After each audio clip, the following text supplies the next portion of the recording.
Vocês já ouviram aquela frase, e agora, José? Ou então aquela outra, mundo, vasto mundo. Já ouviram? É de um poeta brasileiro muito famoso. Quem sabe o nome? Quem? Carlos Drummond de Andrade. E eu quero ler aqui uma poesia dele, né? Justamente José. Eu acho que essa poesia muitas vezes se aplica a todos nós, né? E ela basicamente está falando sobre a solidão, falta de propósito. Eu quero que você preste atenção aqui na repetição dos termos, principalmente, e agora, José? E agora, José? A festa acabou, a luz apagou, o povo sumiu, a noite esfriou. E agora, José? E agora você? Você que é sem nome, que zomba dos outros. Você que faz versos, que ama, protesta. E agora, José? Está sem mulher, está sem discurso, está sem carinho, já não pode beber, já não pode fumar, cuspir já não pode. A noite esfriou, o dia não veio, o bonde não veio, o riso não veio a utopia, e tudo acabou, e tudo fugiu, e tudo mofou. E agora, José? E agora, José? Sua doce palavra, seu instante de febre, sua gula e jejum, sua biblioteca, sua lavra de ouro, seu terno de vidro, sua incoerência, seu ódio, e agora?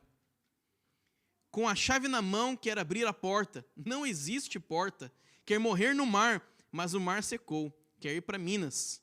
Minas não há mais. José, e agora? Se você gritasse, se você gemesse, se você tocasse a valsa vienense, se você dormisse, se você cansasse, se você morresse, mas você não morre. Você é duro, José, sozinho no escuro, qual bicho do mato, sem teogonia, sem parede nua, para se encostar, sem cavalo preto, que fuja a galope, você marcha, José. José, para onde? Bom, raramente um poeta, ele consegue algo assim, porque muitas vezes eles fazem muitos poemas, mas os poemas não são lembrados. Interessante que, embora talvez você não conheça todo o poema de memória, você conhece a frase, e agora, José. E todas as vezes que você entra em uma conversação e você cita essa frase, e agora, José, você está fazendo uma alusão a esse poema e a todo o contexto que vem com esse poema. E falando sobre recursos cômicos que nós temos hoje, principalmente com a internet, nós temos os famosos memes, né? Esses dias eu vi um meme muito cômico, com o pessoal falando sobre a vacina, né? Que a vacina AstraZeneca parece que está tendo alguns casos de coagulação do sangue. E aí então colocaram uma fila para o McDonald's e colocaram assim, a culpa é da vacina. Acho que é interessante como que esses memes muitas vezes passam verdades. Também nós temos as famosas figurinhas do WhatsApp, né? Algumas são realmente cômicas e passam ideias fantásticas. Hoje também tem o TikTok, mas humor desafia definição, né? Como que você vai definir o que é engraçado ou não é engraçado? Mas o importante é que o humor ele está influenciando as nossas vidas o tempo todo. O humor ele alivia a tensão, alivia o sofrimento. E está em todas as áreas da vida. E alguns cientistas tentaram explicar o humor. Então eles criaram uma teoria chamada Benign Violation Theory. Então eles dizem assim, o humor tende a acontecer quando e somente quando temos 3 condições satisfeitas. A primeira dela tem que haver uma violação. A segunda, a violação tem que ser benigna. E a terceira, elas devem acontecer simultaneamente. Ou seja, o que é uma violação? É tudo que sai do normal. Pode ser uma norma social, pode ser algo moral. E uma situação benigna é basicamente aquela situação que não vai afetar de uma maneira muito negativa ninguém, né? Ou se afetar, pelo menos está distante de você. Não é com você, né? Então você está, de certa maneira, desassociado. Às vezes nem parece real. Então, ou então é alguma explicação alternativa que pareça apropriada. Agora, vou dar um exemplo aqui, né? É você tentando, nesse inverno que nós temos nos Estados Unidos, manter o equilíbrio. Quantos de nós, né, principalmente nos estados mais frios, levamos assim vários tombos tentando, né, manter o equilíbrio? Uma vez eu estava falando com uma senhorita e estava lá, né, jogando a conversa para a menina. E todo empolgado no telefone. E eu não percebi, mas estava um negócio assim, congelado. E eu conversando e bum, caí no chão, né? E era aquela época daqueles telefone que espatifava e desmontava inteirinho. Aí eu fui lá, montei o telefone, liguei de novo, continuei andando e caí de novo, né? Então, é legal quando a gente vê acontecendo com os outros, né? Porque é engraçado, né? É uma violação, né? Você cair e também, né? Eu não me machuquei, então foi uma violação que nós chamaríamos de benigna. Agora, pode soar estranho, mas tem um estudioso bíblico chamado Joaquim Jeremias. E o Joaquim Jeremias, ele traduziu o evangelho de Mateus, do grego, de volta para o aramaico. Aramaico era a língua que Jesus falava. Jesus, os discípulos, a maioria deles não conhecia nem o hebraico. Então eles falavam em aramaico. Então, quando Joaquim Jeremias ele fez essa transição do grego para o aramaico, ele descobriu jogos de palavras, ele descobriu trocadilhos e até mesmo piada. Imaginou? Jesus contando piada? Será que você nunca percebeu isso lendo a Bíblia? Quando ele está contando uma parábola, as situações irônicas que são colocadas? Bom, o humor do Antigo Oriente Próximo, ele é diferente do nosso hoje. E toda vez que nós lemos a Bíblia, nós estamos entrando em uma experiência que é uma experiência transcultural. Então, o humor do Antigo Oriente Próximo, ele é muitas vezes baseado em exagero, ironia, sarcasmo, até mesmo paródia. Então, existe um tipo de literatura cômica que é chamado sátira. Mas o que é sátira, né? É quando você usa uma técnica artística para poder tirar sarro, né? Fazer graça de alguma coisa. E também, muitas vezes, aparece ligada com a paródia. Então, a paródia é um recurso literário que se baseia em generalizações e exagero com efeito cômico.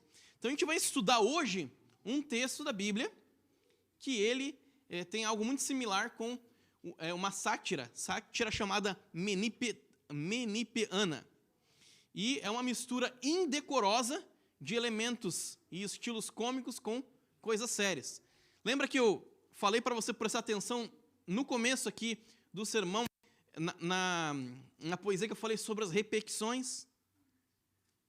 Isso tem o quê? Tem um estilo, é um estilo literário. Aquelas repetições, elas são para evocar um efeito cômico. E a gente vai perceber isso. Eu vou pedir para você abrir a sua Bíblia em Daniel capítulo 3. A gente vai perceber essas coisas na Bíblia. Vamos abrir aqui, capítulo 3. E, bom, provavelmente você já conhece a história. Vou fazer um resumo rápido aqui da história. A gente sabe que Nabucodonosor, ele criou uma grande estátua, e aí ele falou assim, ó, você tem que adorar a estátua, se você não adorar a estátua, eu vou te jogar na fornalha ardente e acabou. E o que aconteceu? Aqueles judeus, né, os 3 famosos judeus, eles falaram não para o rei. Foram parar na fornalha, mas Deus os salvou. Então essa é a história. Mas eu quero chamar a atenção para vocês nas repetições do texto. Olha que interessante. Verso 2. Depois convocou os sápatras, prefeitos, governadores, conselheiros, tesoureiros, os juízes, os magistrados e todas as autoridades provinciais para assistirem à dedicação da imagem que mandara erguer. Aí, né, ele já deu toda essa lista no verso que vem depois, o verso 3. Ele repete a lista de novo. sátrapas, prefeitos, governadores, conselheiros, tesoureiros, juízes, magistrados e todas as autoridades, né, provincianas se reuniram para adorar a imagem. Aí quando você vai para o versículo 5, tem uma outra repetição, olha só. E quando ouvirem o som da trombeta, do pífaro, da cítara, da harpa, do saltério, da flauta dupla, e aí vai. Aí você continua lendo, verso 7. E quando ouvirem o som da trombeta, do pífaro, da cítara, da harpa, do saltério, de toda espécie de música, gente, você vai ver que essas repetições, elas vão acontecer várias vezes. Eu não sei com você, mas a primeira vez que eu li isso aqui, eu pensei, nossa, Daniel estava louco. Não é possível. Por que ele está repetindo isso vez após vez? Que coisa mais sem sentido, sem noção. Né? Não tem sentido de ter essa repetição. Porque ele já falou uma vez, por que vai falar de novo? E parece que eu não fui o único a pensar assim. Porque a primeira tradução da Bíblia, chamada Septuaginta, embora a gente sabe que tecnicamente não é a Septuaginta, mas é o Old Greek, porque é o livro de Daniel, o tradutor também ele se sentiu tão incomodado que ele removeu essas repetições do texto bíblico. Então, se você comparar o texto maçorético, que é o texto hebraico, com o texto grego, você vai ver que essa repetição, ela não se repete. A repetição não se repete, olha que legal.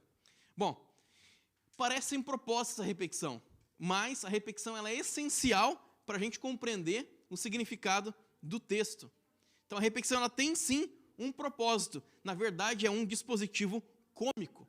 Às vezes é difícil a gente perceber a intencionalidade no texto, mas esse tipo de uso literário era comum no tempo de Daniel.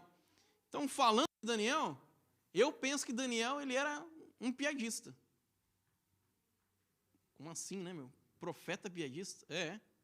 Quando você vai no texto hebraico, no texto aramaico do livro de Daniel, você começa a estudar o texto de maneira mais profunda, você vai perceber que ele está o tempo todo fazendo piada da cultura babilônica. Ele está o tempo todo. E ele era um profeta, né? Que interessante. Falando um profeta que tem fama de carrancudo, né? De carrancudo, mas que não é, Ellen White. Uma vez Ellen White ela estava fazendo um tratamento natural em um dos nossos hospitais e a enfermeira estava dando um banho, né, em Ellen White. Então, o banho era supostamente para ser, né, água com sal. Só que a enfermeira ela se equivocou e ela pegou açúcar e começou a dar o banho em Ellen White com açúcar. Ellen White ela rapidinho ela percebeu que era açúcar, olhou para a enfermeira e falou assim: Você está querendo me adoçar? Gente, essa era Ellen White. Entendeu? Ela tinha um ótimo bom humor. Mas a gente se pergunta, né? Como que pessoas assim que sofreram tanto, eles podem ter tanto senso de humor? E falando do livro de Daniel, a gente tem vários artigos e livros sobre isso.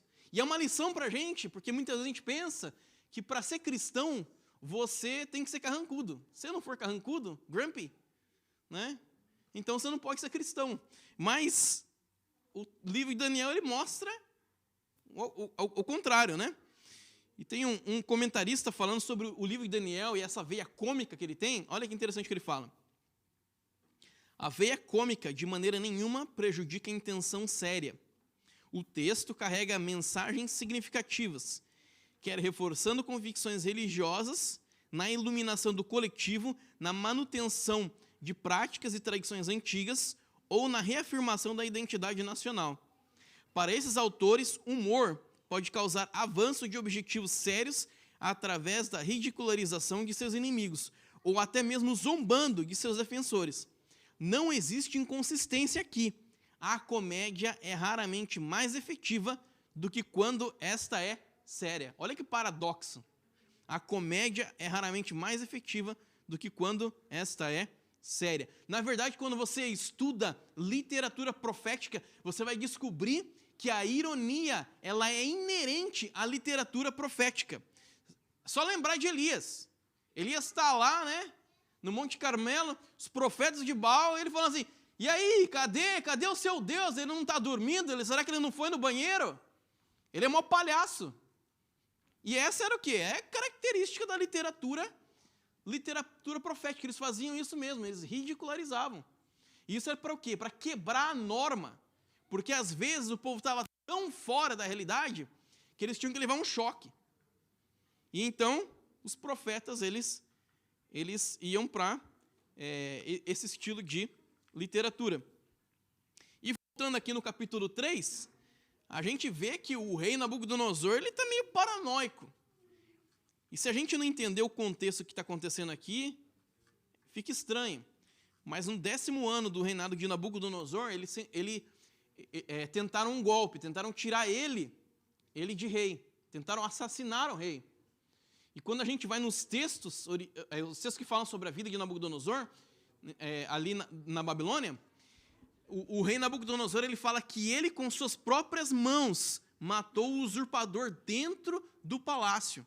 Então, esse comportamento aqui de Nabucodonosor, ele pode ser explicado justamente por essa tentativa de golpe que ele sofreu. Agora, a gente percebe que toda essa multidão aqui do capítulo 3, eles estão agindo assim de maneira autômata, né? São autômatos, são robôs, eles não têm o que a gente fala de alma, né? Não tem aquele pensamento próprio. E o filósofo Henri Bergson, ele fala assim: os seres humanos se tornam engraçados quando agem como objetos. Então Daniel está expondo o comportamento ridículo dos babilônicos justamente com a repetição exaustiva de certos termos: sápatras, prefeitos, governadores, juízes, trombeta, pífaro, harpa, saltério, prostrar, adorar, fogo. E até mesmo essa questão dessas listas intermináveis, elas já são uma prova de que ele está usando uma sátira, porque essas listas intermináveis são características de uma sátira. Bom, então esse tipo de religião aqui, esse tipo de ideologia, é o tipo de ideologia, de religião que vai contra a razão, contra o culto racional. E a gente, infelizmente, nós temos muitos paralelos hoje, tanto na religião quanto na política. Então, falando um pouquinho de política, a igreja tenta ser neutra, mas a igreja não é neutra, muitas vezes. Por quê? Porque nós dificilmente somos neutros. Mas a única coisa que tem que reinar na vida do cristão é o quê? É o evangelho. Mas a gente está nessa luta, né, entre a esquerda e a direita. Qual dos dois que eu escolho? Escolho os dois. Se você já assistiu Naruto, você vai entender o que eu estou falando. Olha para a esquerda e olha para a direita ao mesmo tempo. Por quê? Porque a única ideologia que tem que ser soberana na vida do cristão é o evangelho. Então o evangelho tem que ser o filtro de tudo que você vê, que você aceita e que você defende. Essa tem que ser a sua ideologia. Hoje nós temos uma falsa ilusão. Por quê? Porque muitas vezes você quer postar alguma coisa na internet, dependendo da tendência, da mídia social que você está usando, dependendo do que você vai postar, isso será deletado e você vai perder a sua conta naquela mídia social. Você não pode mais participar. Você só pode participar se você tem liberdade de dizer o que você quiser, desde que você concorde com a tendência daquela mídia. Então, o que nós vivemos hoje é uma falsa liberdade. Nós não temos liberdade de verdade. E a Bíblia ela traz isso. Ela nos ajuda a raciocinar, a pensar por nós mesmos. A China hoje, ela está fazendo o quê? Ela está impedindo o acesso dos chineses a aplicativos que dão acesso à Bíblia. Por quê? Porque a Bíblia, ela te dá essa liberdade. Ela faz você raciocinar por você mesmo. Mas aqui, lendo o nosso texto, a gente percebe que essas repetições elas vão cessar em algum momento. E isso é muito importante. O grande crítico da Bíblia hebraica, Robert Alter, ele fala aqui: quando nós temos repetições, e essa repetição, ela de repente ela para, você tem um break na repetição, esse é o momento mais importante do texto bíblico, que é justamente quando você tem que prestar atenção naquela quebra do padrão. E você tem que se perguntar, por que o padrão ele foi quebrado? Se você ler o texto aqui, você vai perceber que o padrão ele quebra justamente quando aqueles jovens são chamados perante o maior monarca daquele tempo, Nabucodonosor. E então Nabucodonosor oferece uma segunda chance para eles, e eles falam para o rei: não, nós não adoraremos a imagem. Esse é o momento mais importante do texto. Eles abertamente se recusam a adorarem a imagem. É um texto muito poderoso. Agora, a partir dali, tudo começa a ir mal para Nabucodonosor. Os homens mais poderosos do exército são chamados para jogar os hebreus, judeus, dentro da fornalha ardente. O que acontece? Todos eles morrem, menos aqueles judeus. O fogo, nesse texto, é muito interessante, porque fogo, no Antigo Oriente Próximo, ele trazia a ideia de completa destruição física e destruição espiritual. Mas o que acontece com os judeus? Eles são protegidos. Aquele orgulhoso monarca, ele é humilhado, e os deuses babilônicos são desmistificados. Eu gosto muito de um texto de Ellen White que ela comenta sobre esse episódio, que ela fala assim, ó: mas o Senhor não esqueceu os seus, sendo suas testemunhas lançadas na fornalha, o Salvador se lhes revelou em pessoa, e junto com eles andava no meio do fogo. Na presença do Senhor, do calor e do frio, as chamas perderam o seu poder de consumir. E me lembra aquele texto de Samuel 2,30, que fala assim: eu honro os que me honram. Deus, ele envia o seu filho e ele está na fornalha com aqueles jovens e os protege naquele momento de aflição. Mas e agora, José? Lembra que eu falei que toda vez que eu falo a frase "e agora, José", eu estou fazendo uma alusão ao poema do Drummond? Nós temos uma alusão de Daniel 3, sabe aonde? Apocalipse 13. Você quer entender o livro de Apocalipse? Eu vou te dar uma das chaves mais importantes para você entender o livro de Apocalipse, que é você identificar as alusões que nós temos ao Antigo Testamento dentro do livro do Apocalipse. Então, quando você vai ali em Apocalipse 13, nós temos vários links linguísticos e temáticos entre Daniel 3 e Apocalipse 13. Nós temos ali uma estátua, nós temos decreto de morte, contexto de adoração, fogo e assim por diante. Então nós temos obrigatoriamente que interpretar ali Apocalipse 13 à luz de Daniel capítulo 3. Então qual que é o ponto de tudo isso? Daniel, pelo seu estilo literário sofisticado e debochado, ele está nos ensinando uma das chaves para sobrevivermos à grande última crise que o ser humano irá enfrentar. Sabe qual é? Sabe qual é? Ria, sorria. Gente, se divirta. Sorria em meio à tribulação. Parece estranho, né? Mas esse conselho ele vem bem de encontro com o momento que nós estamos vivendo hoje. Nós estamos vivendo hoje um momento de alarmismo na nossa própria igreja. Eu não aguento mais abrir o YouTube e ver lá, decreto dominical. Rapaz, tem pastor que sabe mais de decreto dominical do que o próprio Papa. Eu não sei de onde que vem tanta notícia e tanta novidade sobre o decreto dominical. Eu queria entender isso. Então é um alarmismo extremo. Eu acredito em decreto dominical. Acho que nós temos sérias bases bíblicas para isso. Mas tudo é decreto dominical. O Papa, ele mexe na cadeira, decreto dominical. O Biden entrou, decreto dominical. Quando o Trump tinha entrado, é decreto dominical. Gente, é demais. É demais. Eu não sei quando vai ser decreto dominical. Mas que venha logo, eu quero ir para o céu. Eu não quero ficar aqui, tomara que venha. Que venha, decreto dominical, venha logo.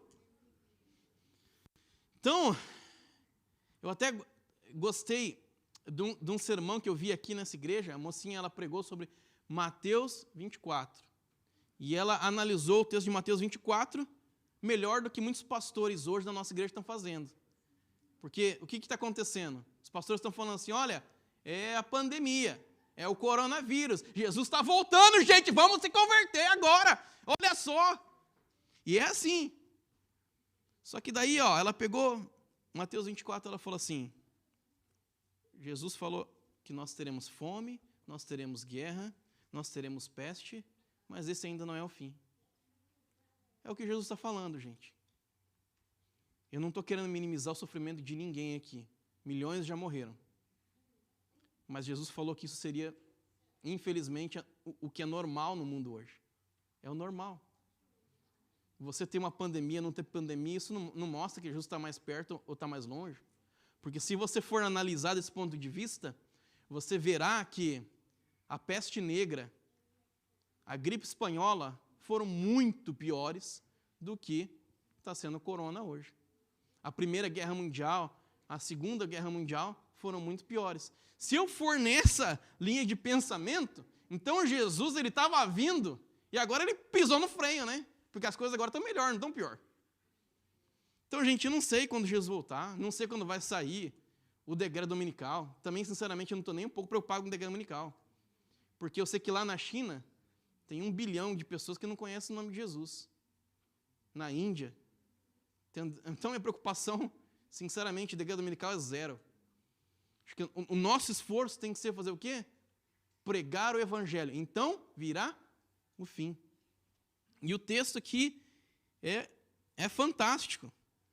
Falando sobre a última crise. Falando que nós devemos sorrir na última crise. Mas como que nós vamos fazer isso? Acho que a gente deveria aprender com os judeus. Os judeus, eles foram praticamente destruídos durante a Segunda Guerra Mundial. E não tem nada de engraçado sobre isso. Mas olha que interessante, eles tinham um costume, quando eles estavam nos campos de concentração. Inclusive, você pode achar vários livros e artigos sobre isso na internet. Eles contavam piadas, um para os outros. E, inclusive, eles contavam piada para os guardas nazistas. E muitas vezes, por causa do bom humor, algumas execuções elas eram evitadas. E sabe qual que era a piada que mais fazia sucesso ali entre os judeus e entre os nazistas? Era a piada de sogra, gente. Que sogra é um problema, né, universal. Afinal de contas, sogra é igual onça. Todo mundo quer preservar, mas ninguém quer ter em casa, né? Então, abençoado foi Adão, que não tinha sogra. Mas, gente, nós iremos passar por muitas dificuldades, muito sofrimento. Só que tem uma frase do J.R.R. Tolkien, o criador do Senhor dos Anéis, que ele fala assim: o nascimento, morte e ressurreição de Jesus significam que tudo que é doloroso se tornará mentira. Eu vou ler de novo. O nascimento, morte e ressurreição de Jesus significam que tudo que é doloroso se tornará mentira. Sabe qual que é o resumo desse sermão? Se esquecer tudo. Não se esqueça disso. Aprenda a rir das suas aflições, porque um dia, quando Jesus voltar, elas se tornarão uma piada. Então, você está com medo da última crise? Lembra do nosso amigo Daniel. Ele enfrentava a crise com bom humor. Vamos fazer oração? Senhor nosso Deus, nós vemos aqui perante a Tua face. E, Senhor, nós estamos vivendo uma pandemia, uma crise terrível. Mas o Senhor disse para nós não nos espantarmos com isso, porque isso é, infelizmente, normal no mundo hoje. Mas, Senhor, nos ensina a rir dos nossos problemas, Senhor. Porque um dia, quando Jesus voltar com poder e grande glória, Ele irá restaurar todas as coisas, e todo esse mal deixará de existir. Por Cristo Jesus, amém.